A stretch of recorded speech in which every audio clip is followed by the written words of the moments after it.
Hello বন্ধুরা, আজকে আমি আপনাদের শোনাতে যাচ্ছি একটি ভয়ানক ভূতের গল্প।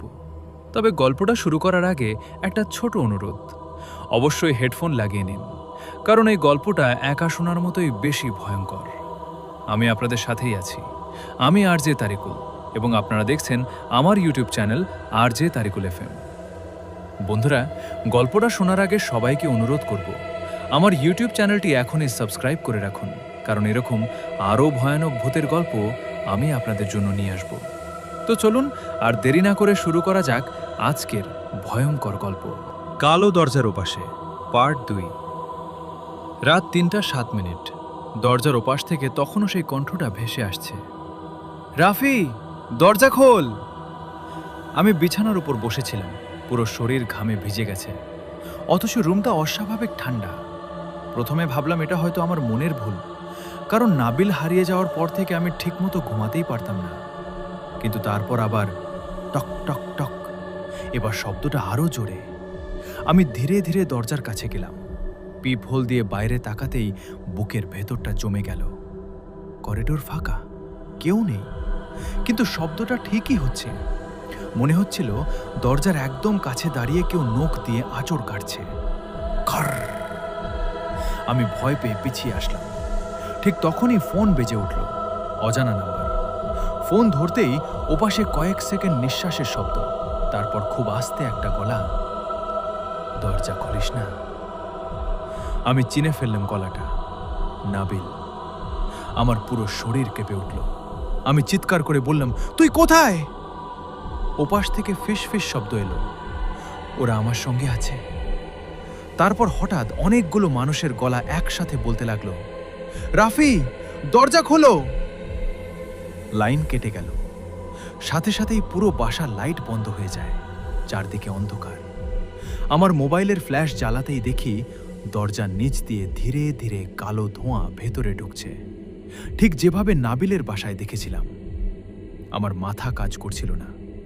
আমি দৌড়ে কুরআন শরীফটা হাতে নিলাম, যতটুকু পারি পড়তে শুরু করলাম।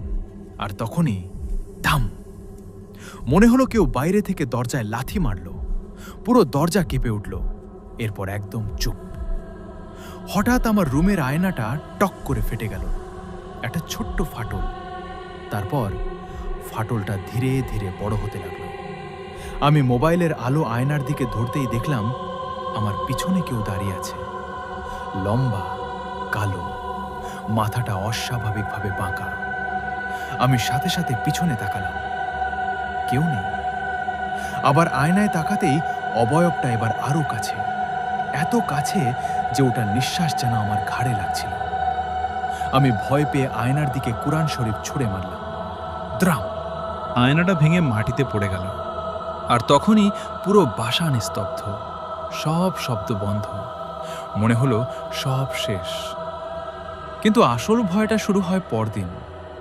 সকালে ঘুম থেকে উঠে দেখি আমার দরজার সামনে একটা জিনিস পড়ে আছে, কালো কাপড়ে মোড়ানো একটা পুতুল। ঠিক নাবিল যেরকম বলেছিল। পুতুলটার মুখে সেলাই করা, আর বুকের ওপর রক্ত দিয়ে লেখা, এখন তোর পালা। আমি আর দেরি করিনি। সেদিনই নাবিল যে হুজুরের কথা বলেছিল তাকে খুঁজতে বের হই। অনেক কষ্টে লোকটার ঠিকানা পাই। গাজীপুরের একদম ভেতরে জঙ্গলের পাশে পুরনো টিনের ঘর। বিকেলের দিকে সেখানে পৌঁছাই। ঘরের সামনে যেতেই অদ্ভুত গন্ধ পেলাম, পচা কিছু একটা। আমি দরজায় নক করলাম, কেউ সাড়া দিল না। দরজা ঠেলে ভেতরে ঢুকতেই দেখি ঘর ফাঁকা, চারদিকে শুধু তাবিজ, হাড় আর কালো মোমবাতি। দেয়ালে লাল রঙে আঁকা একই চিহ্ন। হঠাৎ পেছন থেকে একটা বৃদ্ধ গলা বলল, তুমি দেরি করে ফেলছ। আমি ঘুরে দেখি এক বুড়ো লোক দাঁড়িয়ে, চোখ দুটো সাদা। লোকটা ধীরে ধীরে বলল, দরজা খোলা হয়ে গেছে। আমি কাঁপা গলায় বললুম, নাবিল কোথায়? লোকটা কয়েক সেকেন্ড চুপ থেকে বলল, ও এখনো বেঁচে আছে, কিন্তু এই জগতে না। আমার বুক কেঁপে উঠল। আমি বললুম, ওরা কি জিন? লোকটা মাথা নাড়ল, তারপর বলল, সব জিন খারাপ না, কিন্তু কিছু জিন আছে যারা মানুষের দুঃখ, রাগ আর লোভ ব্যবহার করে। কালো জাদু আসলে একটা দরজা, আর তোমরা সেই দরজা খুলে ফেলেছ। আমি বললুম, এটা বন্ধ করার উপায়? বুড়ো লোকটা এবার আমার দিকে তাকিয়ে হাসল, একটা অস্বাভাবিক হাসি। তারপর বলল, দরজা বন্ধ করতে হলে যাকে ডাকা হয়েছে তাকে ফেরত দিতে হবে। আমি কিছু বুঝে ওঠার আগেই লোকটা ফিসফিস করে বলল, ওরা তোমার পিছনে দাঁড়িয়ে আছে। আমার পুরো শরীর ঠান্ডা হয়ে গেল, কারণ ঠিক তখনই আমার কানের কাছে কেউ খুব আস্তে বলল, রাফি। আমি ধীরে ধীরে পিছনে তাকালাম, আর যা দেখলাম সেটা দেখার পর আজও আমি ঘুমাতে পারি না, কারণ আমার ঠিক পিছনে দাঁড়িয়েছিল নাবিল। কিন্তু ওর চোখ দুটো পুরো কালো, আর ওর মুখে মানুষের হাসি ছিল না।